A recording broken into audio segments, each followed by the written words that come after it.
So the Grandmaster Nightfall for this week is inside Terminus. We've done this Nightfall so many times, but this week, my God, we dominated it. I truly felt like with this build that we've been utilizing here lately with Stasis turrets, I Have Another World, with the Horde, all these things completely bent this Nightfall over. Today, guys, we're going to go over what we were utilizing to essentially allow us to secure runs in about 15 minutes. I do believe we may even be able to trim off even more time than that, which is pretty good for this Nightfall. On top of that, this week, the Adept version of Hung Jury is dropping, which I know scout rifles may not be in the best state, but Hung Jury is actually a great feeling weapon, and it only gets better if you land an Adept version. Now, first up, build-wise, before we even get into the champions and stuff, as well as modifiers for this Nightfall, we did a breakdown of this build last week and its ability to completely control ads. We put it to the test in Glassway, which is a very, very difficult strike. This build, hands down, completely destroys every Grandmaster Nightfall we've put it up against. And that's I Have Another World with Cerebral Uplink. Again, this increases the regeneration of your grenade, melee, and rift abilities. And yes, it does go past the cap, which is why it's so good. Now, one change we did make. Last week, I was not rocking 2 firepower mods. A number of you pointed out that it would just been better for me to rock 2 of these mods as they do stack. And you're right, it definitely trimmed off even more time, allowing me to constantly have my grenade on me, thus giving us more and more of these stasis turrets with Bleak Watcher. And again, guys, Bleak Watcher, Ice Flare Bolts, such a deadly combination. Our fragment combos for this week, Whisper of Torment, Whisper of Durance, and Whisper of Bonds, all synergized perfectly. I did change out one thing, which is Whisper of Chains,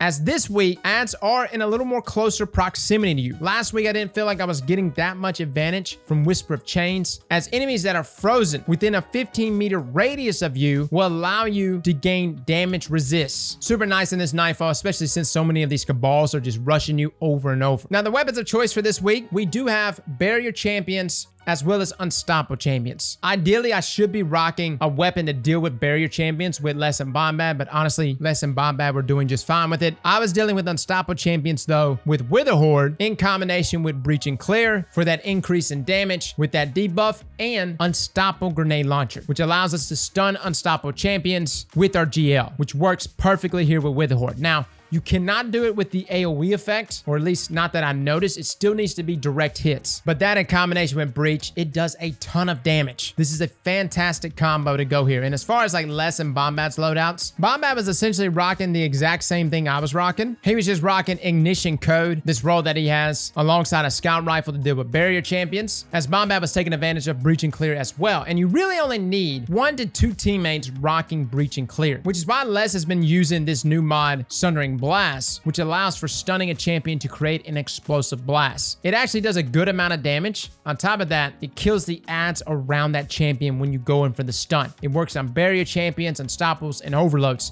And something we noticed last week with Stasis turrets, it would actually cause the Overload champions to become unstunned. But this actually worked in our favor, because when Les would restun that Overload champion again, it would reproc Sundering Blast and do damage, which is close to like 16,000 damage from your primary weapon landing the stun. Now, there is some sort of internal cooldown, so like every other stun would proc Sundering Blast, but overall, it's just really good damage. Might not be as beneficial here as there's no Overload champions in this Nightfall, but for future Nightfalls, guys, especially if you're rocking these Stasis turret builds, have at least one person on your fire team taking advantage of this mod. Now, as far as the modifiers for this strike, the one that's going to give you trouble in that final boss room is, of course, Kargan's Stratagem, where incoming void and environmental damage is increased. Now, I've got both Void Resist and Concussive Dampener on, and I was still getting 1 bang. Look, here's the thing. Kargan throws out the icky on the ground, that void trail. It's kind of hard to see with your eyes. Do not step on it. Even with Concussive Dampener, Void Resist, all those things, I was still getting 1 bang pretty instantly. So my best advice on this one, just don't step on it. Now let's talk about the Nightfall itself. Honestly, nothing here is overly difficult, and as long as you're placing your Stasis turrets where these ads are spawning, dude, you're good. Like, check out this room right here with these Unstoppable Champions. All 3 turrets up, just locking everything into place the moment they spawn. It's incredible how good this build actually is for Grandmasters. It makes it feel like we're running a Master Nightfall. Now, this room right here is where you have a number of ads spawn, and you definitely want to be placing Stasis turrets in that mid area, because they'll spawn out of the portals, and then just jump out to that mid area along with a number of champions. Again, with Durance, your turret should be lasting somewhere around 35 seconds. Throw it out there in the open, and they'll just keep sitting there tagging them over and over. And by the way, for those that are rocking Stasis turrets, you might want to name it. Like at this point, I'm like, God, we got to name this turret. So we came up with Stacy. Stasis turret. You know what I mean? Look, she's putting in work week after week.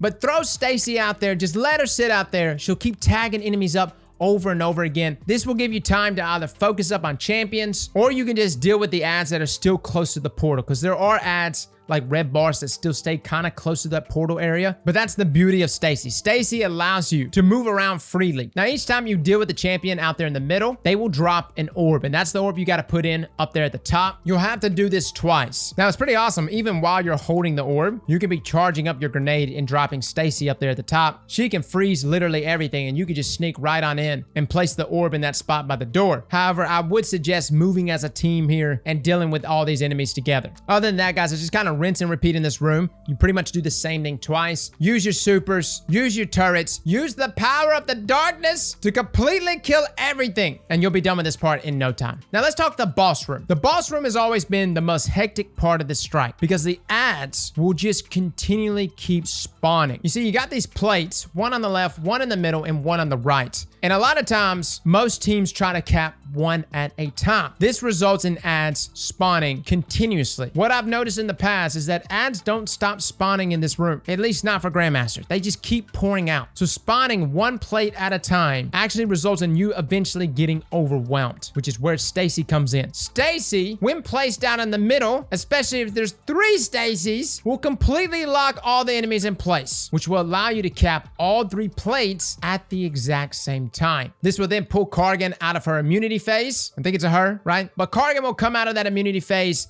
and you'll be able to skip that entire grueling process of capping these plates that's normally hell to deal with. And even throughout this entire process, all these ads that are pouring out of those portals that are coming at you, dogs, gladiators, they are constantly getting frozen. Now, I do suggest someone on your team having a void-based weapon, as there are a lot of enemies that spawn in this room with void shields, and that's primarily the only element you need to have. There are some arc shields at the beginning of the strike, but other than that, void is the main one. So far, guys, this has honestly been the best we've ever done this strike. We've done this Nightfall a number of times, and even last season we had really good build synergy. The same build we utilized for Proving Grounds we utilized in that strike, and it still took us 18 to 19 minutes to complete. Our first run today of Inside Terminus with this Stasis build allowed us to beat it in a little more than 15 minutes, and I think we can even trim more time off of that. So guys, I've been preaching about this build, I've been talking about it. If you want to view it a little more depth, we did a build breakdown, but essentially what you see us using here is exactly what was in that build video. As far as the heavy weapons that Bombat and Les were both using, they were actually taking advantage of Anarchy, which is still great. Still does great damage, and it synergizes so well with Stasis, similar to Witherhoard. And I mentioned that about Witherhoard. One of Witherhoard's biggest drawbacks